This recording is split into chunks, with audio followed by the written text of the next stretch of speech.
the coffers of their slave. Where is the white lion? Wow. No, he's there now. He just, you know, the people no check. You know, say as a white lion, when you grow up small, the color will change. Okay, then let's get people who will come and their wives will not come and be talking to us anyhow. Or if problem did, their wife no go cover up. Like one time we had a president who needed to go home, but the wife wanted to be first lady. I be what?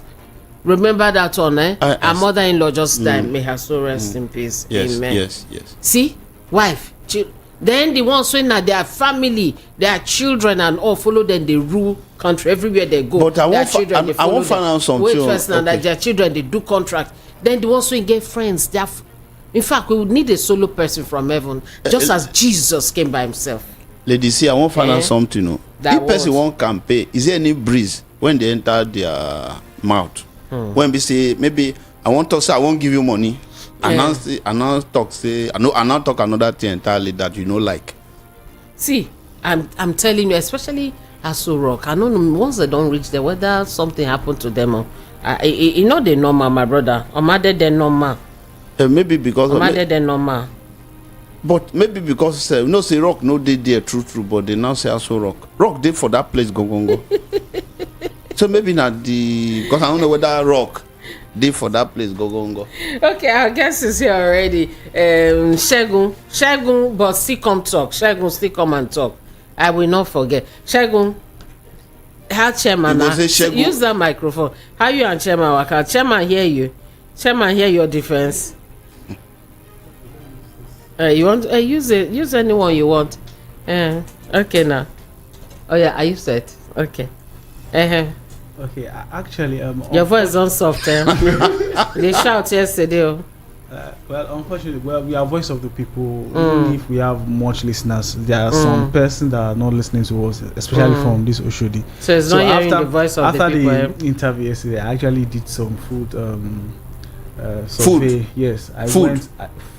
Okay, I went to some of those streets. And I found talk loud, Shego. Your voice too low today. So I found nobody will beat you. I found out that at least those streets that I was mentioning, 2 of those streets have not been worked on actually. Then I found more streets that have been worked on actually too. So I feel at this point, well, I support a chairman that I know is not a failure, is working. So the best we can do is support the chairman and make Oshodi better like other places. So that's what I can say. Have you called him? Did you tell him we are calling him? I was supposed to refer our interview to him yesterday, but because of 1 or 2 glitches yesterday, I don't have a clip to see. Because if I have to talk to him, it's not like someone I'm working with directly. So if I have to send anything to him, it has to be something substantial. He has to see what I'm talking about.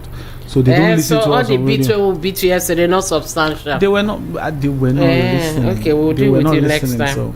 No, next time you'll be surprised what we'll do to you. You wouldn't do anything to me. You know they stammer before sex. When I say do to you, I mean when I say do to you, when you call defend next time, when not be will. No, I mean not be me. I mean the people when they call. I'm not like me defending anything. Okay. I am just saying compared to the past administrations. Let me tell you where your problem started. The problem started from when I said I'm close to the channel. High five. No.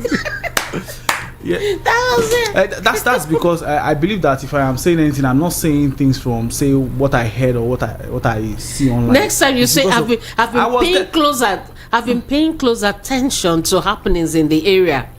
No, I have. I they tell you how to talk. And next time, not tell me no, not to say you know the person. Just say I've been paying close attention.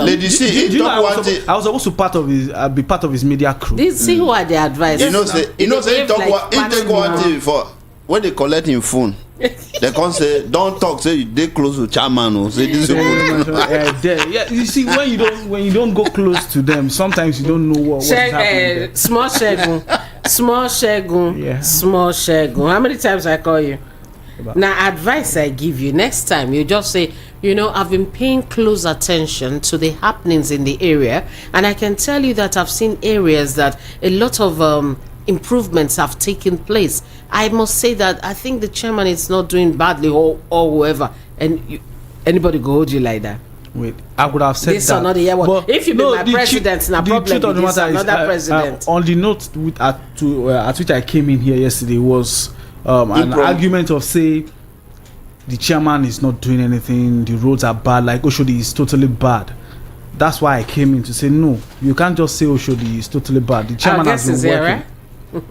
That's why I came in here. Okay, Shegu, big Shegu. Wait, our guest is ready. Lady C, thank God you've just differentiated between the Sheguns, because it's the battle of the Sheguns. Oh my God! So he is a small Shegu, so that when people call him, they will make appropriate reference to who amongst the Sheguns. I am a big Shegu, and I'm telling you that what is on ground does not show any sign of good governance. Does not show delivery of tenets of democracy, and I am very close. I am very close to the secretariat. Go there, you not meet anybody. All of them are close. Bye bye. We're gonna have battle of the Sheguns maybe tomorrow next. This time we'll be talking about Nigeria generally. Shegun, you will know the side. The small one is, the big one is. Joseph and myself will be the umpires. But right now we have our guest on the line, and he's joining us virtually here, somewhere from here. I'm talking about Muda Yusuf, President, Center for Promotion of Private Enterprises, former Director General, LCCI. That is the Lagos Chamber of Commerce and Industry.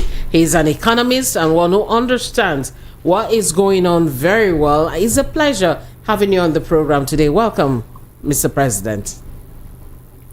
Thank you. Don't call me Mr. President. I don't want to charge you for treason. You don't want to be charged for treason. No. You know, when I said Mr. President, I winked at myself because I knew you'd be like, I used to beg you. You're welcome to the program. Have you been director of the center? Okay, so I can say director. Yeah, director of the center. No, so even if they call you, the feed just say we no call you. Say we no even send any message to you. Okay, just greet us and go home like Joe Ajero. Yes, Joe Ajero has been called the second time, so leave that one. All right, let's move on straight now. We've been looking at the issue of price control. We know that the FCCPC the other time came up and gave traders, in fact, let's just say traders generally, the ultimatum to crash prices, right? And they are supposed to do it within a month. And I'm sure you had your initial reaction to that order. He said, no, it is not, we're not doing it like a punitive thing, something that you just need to do. What was your initial reaction to that? Well, my initial reaction was that we need to get our strategy right when it comes to issues of pricing and this inflation thing. It's also important for the regulatory institutions to also understand their mandate properly and to understand the kind of strategy that they need to adopt to achieve their mandates. I believe that the approach of FCCPC, I don't think is the right approach. I believe that rather than be talking to retailers, supermarkets, I think the commission should be looking at the higher levels of the supply chain. Because when you see what is happening in the marketplace, even those who are selling things are also not happy because it's affecting their sales. They also they are grieving as well. You know, they also see themselves as victims of the current situation. So I think the approach of FCCPC needs to be more strategic. We need to identify the root causes of this problem, rather than giving ultimatum to those in the marketplace to go and reduce price, to go and do this and all of that. And in any case, that approach is not even sustainable. What is the staff strength of FCCPC? You have close to 10 million retailers. You have thousands of supermarkets and departmental stores. So it's not even a practical thing to do. It's not sustainable. So the summary of what I'm saying is that we need to be very strategic and look at the fundamental issues if you really want to fix this kind of problem. So if one has to fix it, what would now be the fundamental issues that should be looked at? Well, the fundamental issues are because we are talking now about inflation. Yes. We are talking now about food prices. We are talking about cost of living. The starting point should be what are the causes of this high cost of living? First, you start from what you call the macroeconomic issues. That's the things that relate to, foreign exchange, that relates to, interest rate and all of that. I mean, look at, for instance, the effect of this currency depreciation on practically everything. The moment we undertook the reform around the foreign exchange reform, it had a very, very profound impact on prices. I don't have anything fundamentally wrong. I don't have anything fundamentally against the foreign exchange reform. Okay. But you must realize that it was a major factor that has driven up prices. Then look at the issue of subsidy. All right. I think the network just froze there. That's another challenge we are facing now. The telcos are having a lot of issues themselves, and they're looking at load shedding in the telco sector. Let's see if that will come back. The line just went off by itself. We'll try and get that connection. Hello, sir. Are you back? Hello? Hello? Okay, you're back. The line just disappeared. Please just carry on from the point where you stopped, because the line disappeared. So I was talking about the cost of cargo clearing. Yes. This is an import dependent economy. I mean, 20.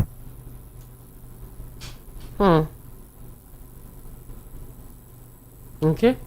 So now that people are clearing with maybe 4 million, 5 million costs eventually to the consumers. Then you have even the issues of interest rate. Hello, sir. I think let's try something, sir. We're going to do a direct connection. Hello, sir. Can you hear me? Hello? I can hear you. Okay, you have issues with my connection? Yes, it's going off and on, and we're losing some of the key things you're saying. So probably let's do a direct connection. Are we able to do that? Direct call, not WhatsApp. Okay, it's a Google Meet we're using. Okay, so let's continue. If it goes wrong again, It's Google Meet, it's not WhatsApp. Yes. We'll do a direct call again if it goes wrong again. Okay, so you were talking about imports, clearing and all that, and the fact that the prices are quite high, electricity quite high, and all of them are going to come down straight to the consumer still, because they'll factor in all those costs in the pricing. The prices are quite high. Look at cost of fund. You want to do business, you go to the bank to borrow money, see if they give you money. Yes. Exactly. Okay. So that means, okay, for instance, now the subsidy that the government is giving to hospitals, tertiary institutions, and so on in the area of electricity tariff. Hello, Joseph, are you there? Yes, we're here. Yeah. Can you hear me? Okay, let's work this out. Please, let's do a direct call. You can disconnect that. We're going to do a direct call in, and we'll speak with him. Joseph, you heard some of the things he had said. You have to transfer all those costs to the consumer. The reason is just simple. I think we're asking, okay, I was just having a conversation with someone yesterday. I say from almost over a year now, Russia has been in war with Ukraine. But business is still going on inside Russia. And they even gave us grains at a time. Dashing out some people that are fighting with leg, hand, and everything. We that are not fighting. they give us the urgent 2K for us to manage ourselves. So it just shows that as people that are in authority, you have to sit down and have a very, very strategic planning. Not that, let me try this road. If it no work, I come back again. You'll be wasting a lot of people's time, wasting a lot of people's effort. And people have one aspiration or the other. So if the system, the environment is not conducive, you end up confusing everybody. And anybody that have opportunity, they want to just run away. Even though running to Ukraine, they don't want to mind. As if it is better to go to where there is physical war than where there is war, but you are not seeing that kind of war. People cannot go to the farm, which is equally increased because of increase in, food, in price of food. And nobody discussing about it. And just for us to sit down and say we want to make people to control their price. And now I bought fuel yesterday, 950 naira. You understand? With serious begging. 950 where? Yes. With one filling station at the back of Ajawa Estate here. Inside the filling station? Yes, inside filling station. So now, if I have to use my car to carry passenger, they will now say, hey, don't go beyond so price. Then I will ask you, let's go to the filling station so that I go and collect my change back. So I think the system is as if they isolate themselves from what Nigeria are facing. From the reality. From reality. And these are things that used to trigger something. You now say people are rioting. So I think I don't. Maybe by God's grace, when the president come back from traveling, so it's a case of the cost they will spend, production of the goods. Yes. Those who would import, or the clearing rates, because the rates have really increased, right? Up to the point that from what callers have been sharing with us on the program, some have moved from clearing in Nigeria to even other parts of West Africa because it's a lot cheaper there. Okay, I have our director back. Hello. Hello, sir. Hello. Okay. All right, welcome back. Hello? Hello, I can hear you. Okay, great to have you join us. We still have as our guest Muda Yusuf, Director, Center for the Promotion of Private Enterprise, and we've been looking at the issue of costing. FCCPC asking traders to bring down the rates or the cost of their wares within a month and so on, and we're checking how feasible is that. And you've been able to run us through some of the basic things that would be causing this, that we should be looking at. But the line started failing us at the point you were talking about clearing and so on. If you could please continue from there. Yes, I was talking about the factors that actually are responsible for these high prices. And that if we need to address the issue of high prices, these are the factors that we needed to address. I mentioned the issue of currency depreciation, the issue of the energy cost, the issue of electricity tariff, high transportation costs. Joseph George narrated his experience about fair price. Yes. If you are a transporter, for instance, you have to carry goods from one point to the other. They are going to factor that in. So how do you now explain a situation where somebody now just comes to you and say, no, this thing should cost so much, when the person is not even conversant with the cost, with what you have gone through, to be able to bring those products to the market? I talked about the cost of clearing cargo at the port. It has increased by almost 100% over the last 1 year. The cost of fund is now about 30%. So these are the issues. Those who are in the marketplace are also not happy. They are also complaining that this high price is affecting their sales. It's affecting their margin. It's affecting their profits. Some of them have even closed shop. So the problem is not with those in the market. That is not to say that we not have one or two people that could take advantage of people. Yeah. Those things exist. With overpricing. Price something. Yes. Yes, if something is supposed to sell for 10 naira, they can tell you it's 20 naira. It's for you to bargain. If you are not a good bargainer, they could rip you off. Those things exist, especially in the open market. Currently, this issue of high prices in our market is not caused at the retail end of the market. So we need to look beyond that and look at this other factor, which was why I was saying that the idea of the FCCPC going to the markets, going to supermarkets, going to say that giving marketers ultimatum is totally misplaced. So they should go back to the drawing board and review their strategy. So then the core mandate of the commission is to promote competition. Once there is competition, you eliminate profiteering. That is the way it happens all over the world. You know, manufacturers have been complaining a lot about the pricing for power, that the tariffs are way too high. Businesses have been closing and moving away to some of them. And it's a major issue, not just for the manufacturers themselves, but the end users of their products and so on. So far, has the government made any moves at all, the way they've made moves for the tertiary institutions and hospitals and so on, federal ones are that? Have they made any moves at all to help the manufacturers in listening to their cry about the hike in tariff of electricity? Well, nothing yet has happened. Nothing yet has happened from government. But what the manufacturers are doing and what even individuals are doing now is to begin to look at other options. More effective or more cost-effective energy solutions. If you go to many houses now, a lot of people are moving into renewable, people are going to inverters, people are buying solar panels, although these things are expensive. But in the long run, it is cheaper. Then for some of these trucks, many of them are now moving to CNG, which is far cheaper than diesel.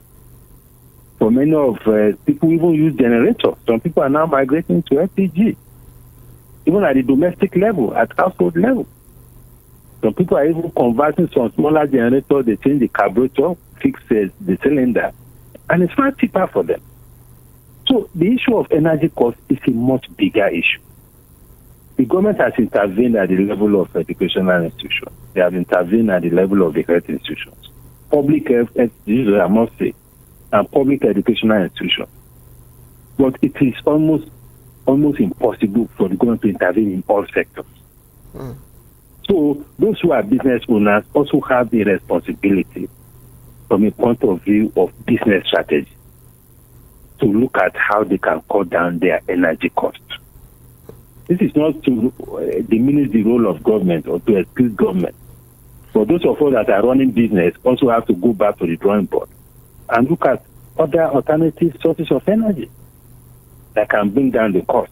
Although government here has a role to play to bring down the cost of those alternative energy solutions, like the CNG, for instance, like the conversion kits and all of that. I mean, if people can easily convert their vehicle to CNG, why would they go and be sleeping at filling stations? Why? Why would you go and be spending 4 or 5 hours? If it doesn't cost you more than maybe 50,000 or 30,000 to convert your vehicle, and if the CNG is readily available, why would you waste your time? So government has a role to play in that area to make it easy for us to move away from this problematic PMS, diesel, and all of these things to other energy sources. I think that is the way to go. Okay, Joseph?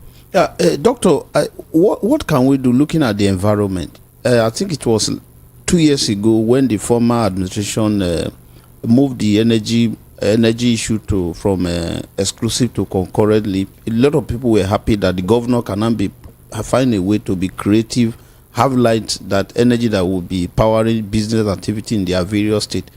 It's as if we have forgotten that, or we've forgotten that is power energy is now concurrently. Then the other one is, what can we do now that almost some country around Nigeria, their currency is a bit stronger than our own currency?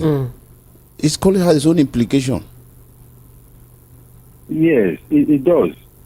Now the constitutional reform that moved electricity provision from the exclusive to concurrently is a welcome development. But I think it came into effect effectively, I think, not less than months ago.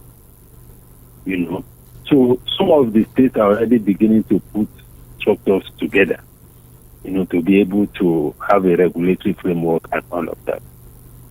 But I'm not sure how many states actually have the capacity to do these things. The best they can do is to invite the private sector license them and let them provide electricity.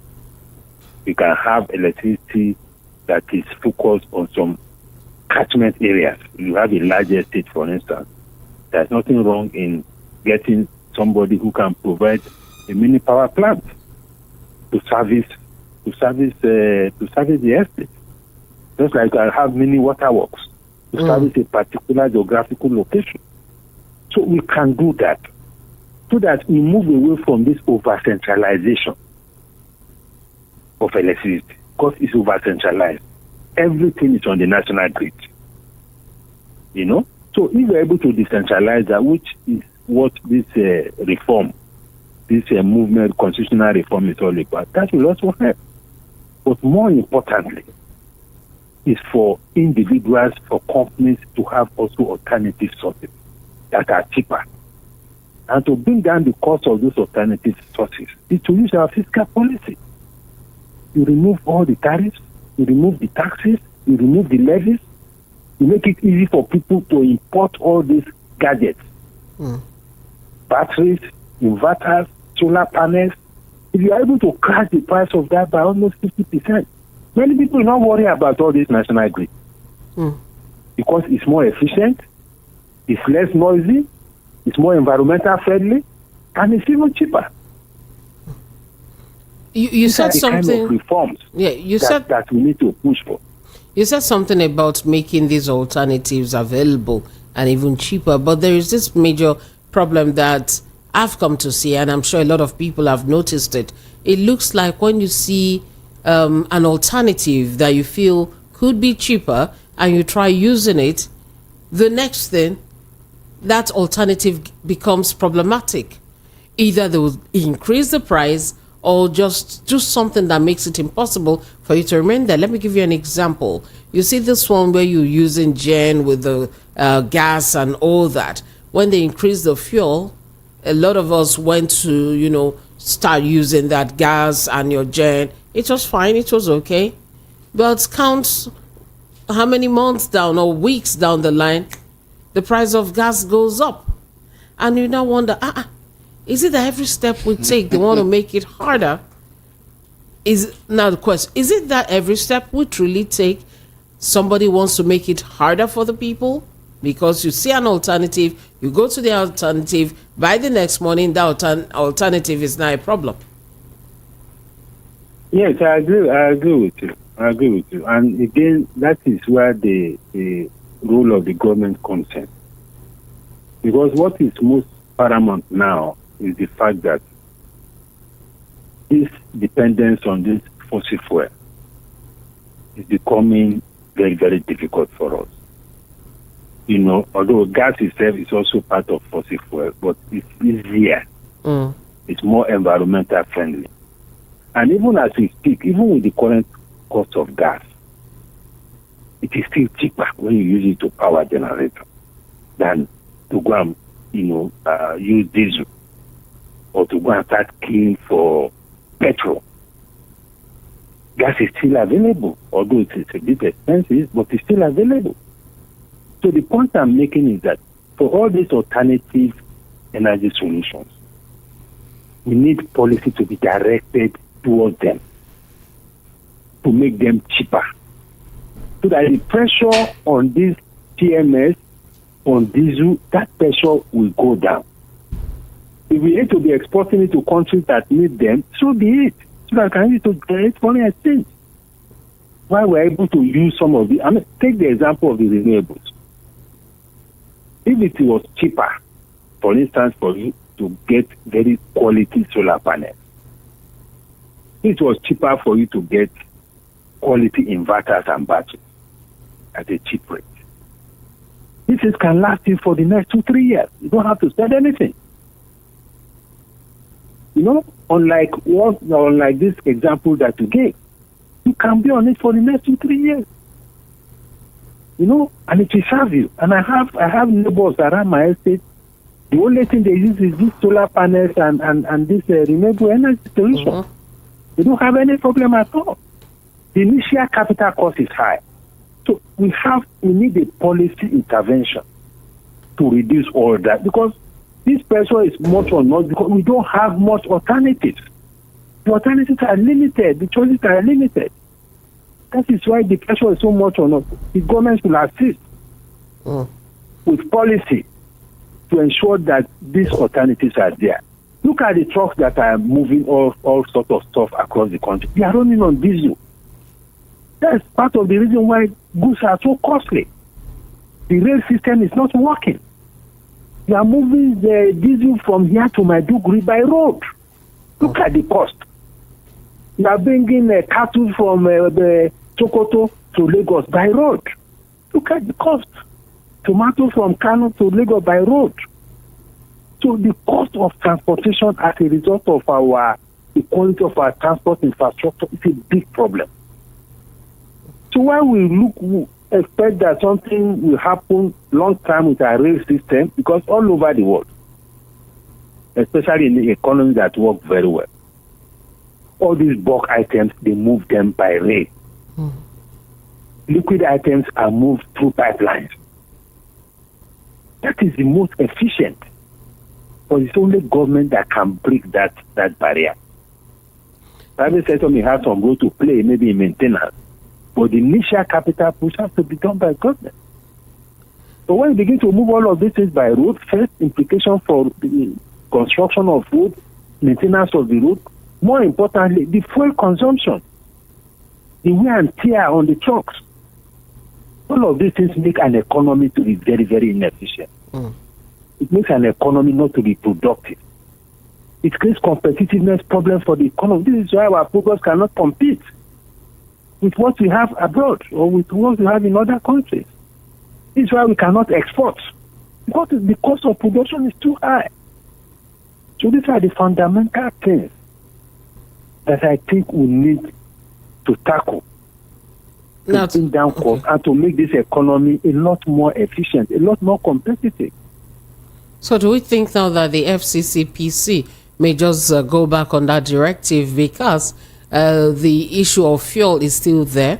What I just saw not too long ago, the fact that maybe the NNPC is coming out with new prices for fuel, is it 850 or so per liter and all that. Imagine the increment in fuel, the fuel pricing and all the other things you've listed. Is somebody going to come down while other things are going up? So do you think the FCCPC should look at that, their directives, and maybe retrace their steps? I believe they should retrace their steps and go back to the drawing board and review their strategy.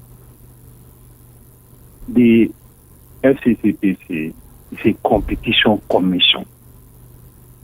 Their primary responsibility is competition, to ensure that there is competition and to ensure that consumer rights are protected. Look at consumer rights abuse in the air with respect to the airlines, for instance. Look at what the airline passengers, look at what they face in terms of consumer rights abuse. Look at what consumers face even with some of these telcos, even with financial institutions. Some services that you don't request for, they will impose it on you and they begin to charge you. Sometimes even in our health services sector. Sometimes with some of these state TVs, a lot of areas where consumer rights are being violated. Let them face that. Yeah. The issue of pricing is not their core mandate. Bringing down prices is a macroeconomic strategy issue. It's for fiscal policy people, it's for monetary policy people to look at issues of how prices can come down. It's not the responsibility of the Competition Commission. Their own is to ensure that we have a lot more providers of a service so that they'll be competing among themselves. And once they are competing, prices will drop.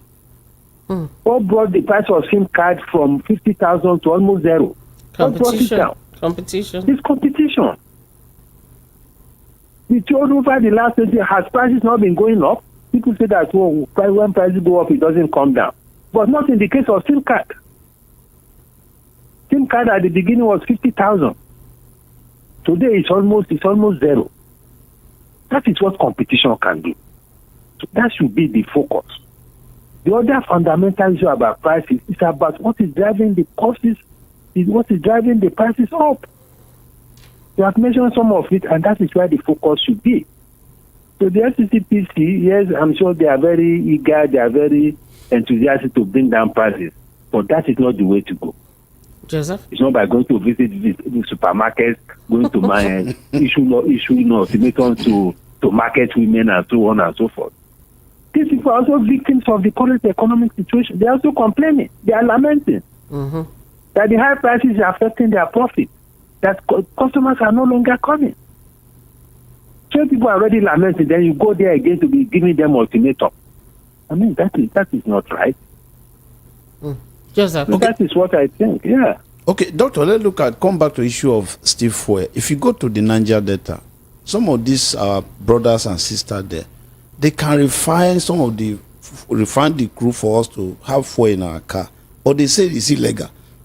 Sorry. Then the one that is legal, we are not seeing anything from them. What can we do to looking? And we are looking at local content and looking what to see how we can help ourselves. If our brothers are making effort, what can we do to help them standardize the effort that they are making in terms of this, in terms of providing petrol for Nigeria? Instead of burning all the, say it's illegal, you burn all of them, create another problem of pollution in the system. Well, there is something that a lot of us are missing in this issue of the so-called illegal refineries in the Niger Delta. There are some cost components that they are skipping. Most of the crude they are using are stolen crude. They are stolen crude. Somebody has invested millions of dollars to bring out the crude from the ground. It is the exploration. Then after investing so much, somebody will now go and take the crude and start refining. There's no way you can legitimize that. If the Niger Delta people who are the ones doing the exploration, which many of them don't have the capacity to do anyway. If they are doing the exploration, they can give them license. Go and explore, bring out your crude from the ground, refine it, fine. The government can even assist them to do that. What is happening is that their cost of crude is zero because they are using crude that somebody else has invested to extract from the ground. That is the problem with that model. Of course, we have modular refineries in the Niger Delta that are legitimate. They are doing their best, but their impact is also not that much. And most of these modular refineries cannot even produce PMS. The best they can produce is diesel. The same thing with all these illegal refineries that all these Niger Delta guys are doing. They can't produce PMS. What they are producing is diesel. But the major snag is that their raw materials are stolen raw materials. So it's difficult to make a case for that. If they are able to explore their own crude on their own and they are not stealing other people's crude, they are not vandalizing the pipeline, they are not going and tapping, then a case can be made. You can form them into cooperatives, aggregate them, support them, let them also go into refining. But you can't be refining unless you are buying the crude from those who have extracted it, not stealing the crude from them. So that is the difference. So the issue of now refining and we eventually got a refinery in-house, albeit some people do not really see how come an individual, maybe via investors and all that, would have a refinery while a whole country will not have. NNPCL keeps, as far as I'm concerned, keeps lying to us. Lying should be the word to use now, no longer deceiving, because you tell us, oh, by next month, this month, I will start supplying. Oh, it's going to be next. Oh, it's going to be next. That's what they've been doing for a while now. From August, we've moved to September and so on. And now they'll be the ones collecting fuel from Dangote. They'll be the ones distributing it. And they'll be the ones fixing the price. That's how the description of this whole process is right now. And right now, from what I'm gathering, the iron pump price is going to about 855 naira. That's the NNPC. So with this one, those ones are doing theirs illegally. The ones that are doing theirs legally, how are we supposed to find help from them? Will we ever get to a point where our fuel distribution, supply, and production will favor the owners of this product, talking about the Nigerians? Will it ever favor us? Well, we need to also get the environment right. The reality is that the public sector, I'm talking of the bureaucracy and the political politicians, cannot manage a refinery. They cannot manage it because there are too many interests involved. And that is why all our 4 refineries have not worked for close to 10 years. If people see a particular sector as a major source of patronage, it's very difficult to bring efficiency into that kind of sector because we've been managing it within the framework of our public service. You can't get results. You'll be incurring more cost than what you are going to get out of it. So the best way is for us to disengage the sector from the public service. People are talking about privatization, they are talking about concession, whatever it is. We need to disengage that sector from the public service. Government can still retain some minority shares, but government should not be the one managing it. Government should not be the one appointing directors, appointing the MDs. For as long as that is happening, the process should not be merit-driven. It should not be efficiency-driven. That is what can make a difference. Why will you have NLNG doing very well, giving very fantastic dividends to government, and you have NNPC becoming a liability? All the fantastic assets they are sitting upon, we are not getting sufficient value from those assets. When we are giving oil blocks, we are giving oil blocks to people who have no idea about petroleum industry. You can't get value from that kind of arrangement.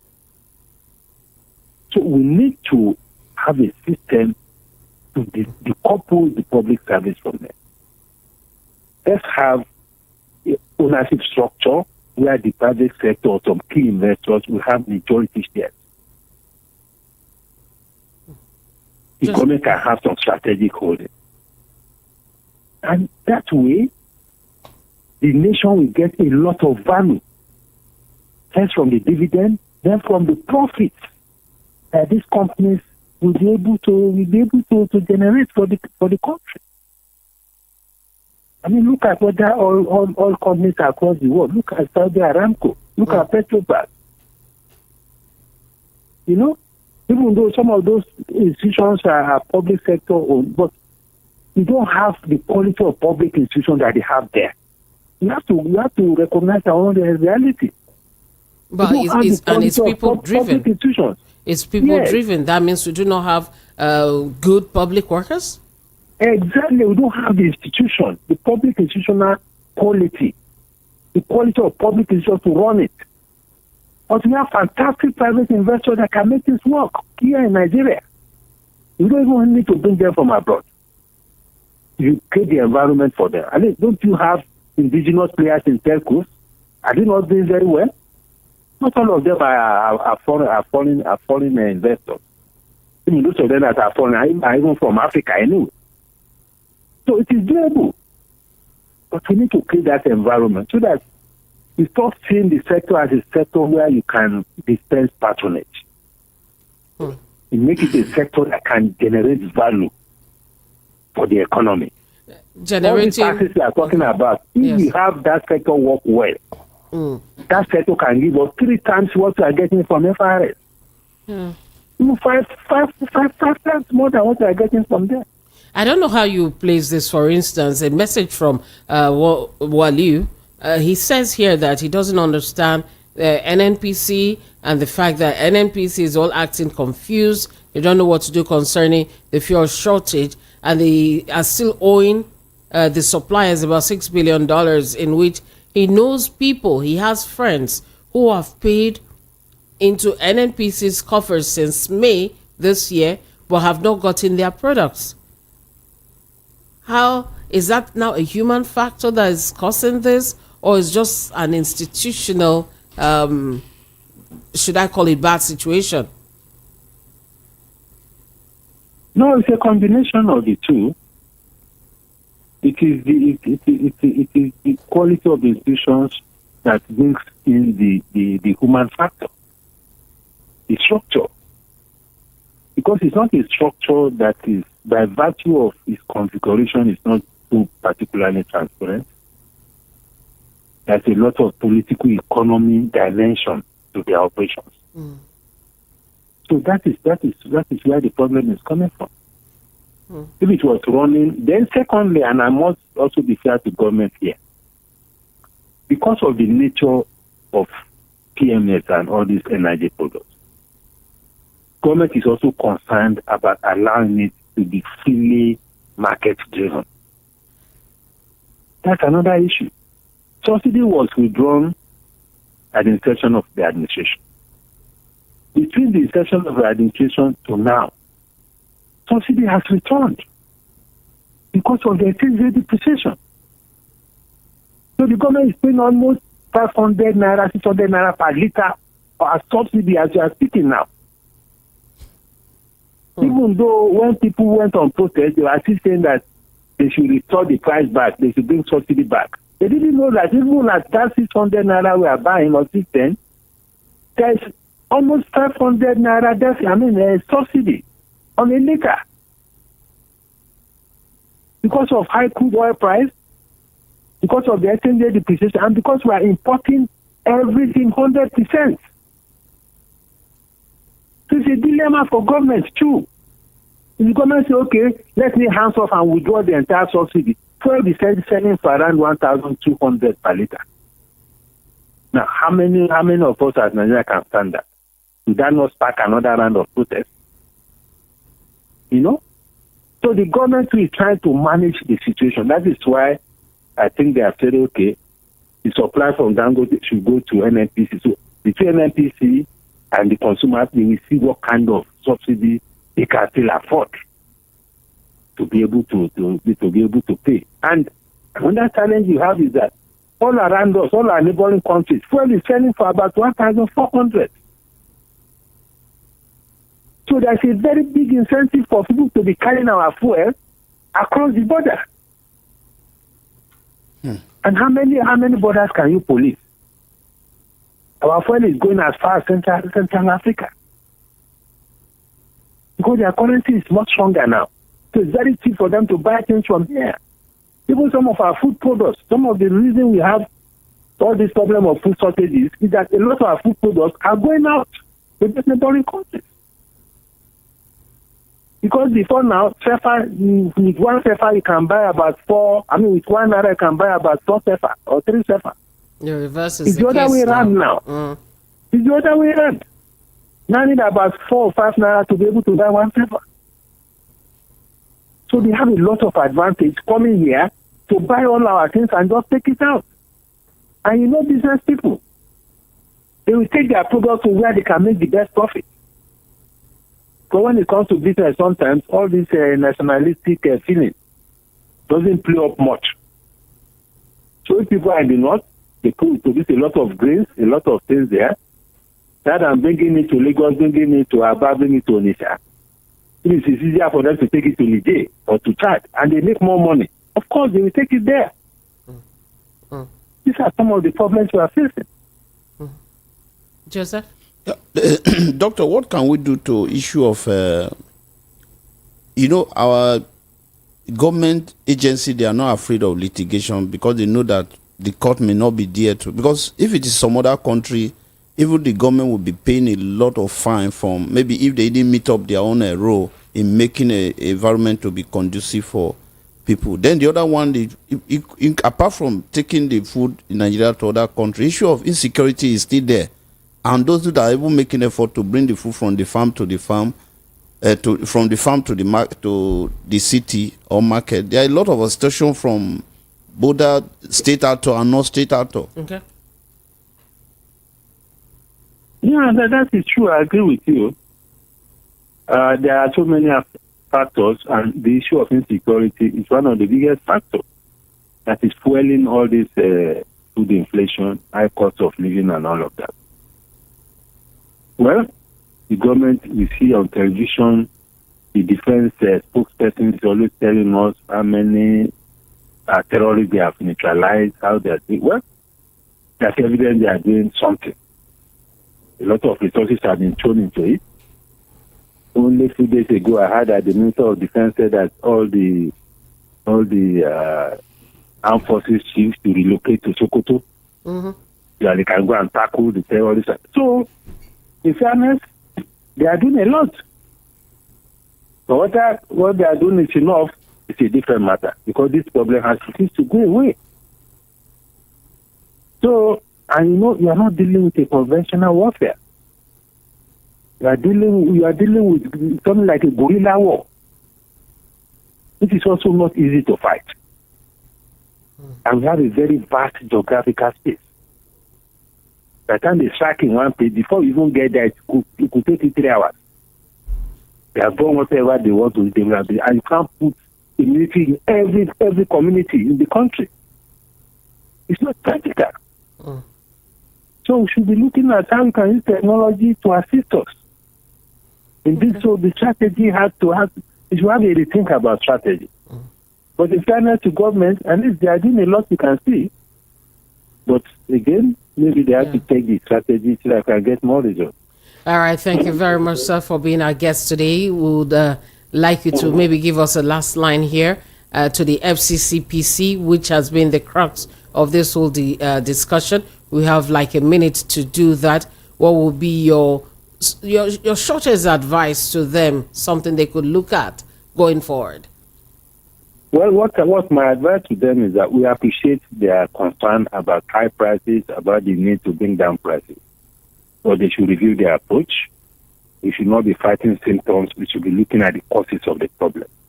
They should focus more on the higher end of the supply chain, where the problems are actually coming from. And they should collaborate with other institutions of government to see how they can address the root causes, the key factors, the key variables driving these high prices. Rather than going to the market or going to supermarkets, that will not solve the problem. Because that is not where the problem is. Thank you very much. We weren't able to take some calls or messages due to the initial techie issues we were experiencing with the network. But I would like to say a very big thank you very much to you, Muda Yusuf, Dr. Muda Yusuf, President Center for the Promotion, or Director Center for the Promotion of Private Enterprises, former Director General LCCI. He is an economist and he has shared his time with us, and so far, so good. We hope to do this again soon. Have a beautiful day, sir, and stay safe. Thank you very much. Thank you. Thank you for having me. My pleasure. Thank you. Thank you. Joseph, we have to go now. Yeah, we have to go. Let's call President Putin and ask him, you are facing war and you can feed your people. We are not in war, and we are facing a lot of challenges here. We can get some good advice from him. And also, fuel at 856 naira? 95. 950. No, those will be independent now. No trust NNPC. No trust NNPC. NNPC Now, will tell you something. It is better you... How are we going to cope with that? If President come back. When they come back, Abby? Yeah, when he come back. Okay, they come. I'll see you guys tomorrow. I'm Cordelia Obe. Joseph Olorunsho. And he's Joseph Olorunsho. Timotokwe Oyefulu, thank you very much. And till we come back, take care of yourself, stay safe, and don't let the country make you vex too much. Look on the brighter side of life. Bye-bye.